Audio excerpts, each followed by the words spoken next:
Sir ఇప్పుడు organs ఉన్నాయి కదా సార్. ఆ ఆర్గాన్స్ ట్రాన్స్‌ప్లాంట్ చేయడం వల్ల గాని, లేదంటే బ్రెస్ట్ ఫీడింగ్ చేయడం వల్ల గాని హెచ్ఐవి వచ్చే ప్రమాదం ఉందా? హెచ్ఐవి వచ్చే ప్రమాదం అనేది మనకెక్కడి నుంచొస్తుందంటే, హెచ్ఐవి ఉన్న ఫ్లూయిడ్ గన ఒక మనిషిలో నుంచి ఒకరికి ఎంటర్ అవుతాయి.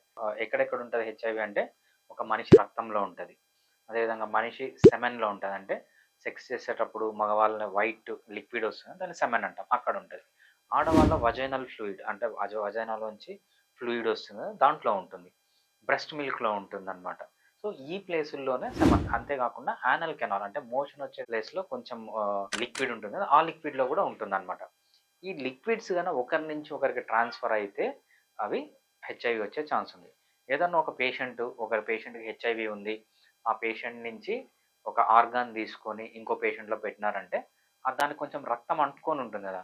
ఆ రక్తంలో ఉన్న హెచ్ఐవి ఇంకో పేషెంట్‌కి ట్రాన్స్ఫర్ అనేది అవుతుందనమాట. అందుకే ప్రతి ఒక్కసారి ఆర్గాన్ డొనేట్ చేసేటప్పుడు గానీ, ఒకరి నుంచి ఒకరికి ట్రాన్స్‌ప్లాంట్ చేసేటప్పుడు గానీ, మల్టిపుల్ టెస్టులు చేస్తారు. మనం ఏమంటామంటే దాన్ని సర్జికల్ ప్రొఫైల్ అంటాం.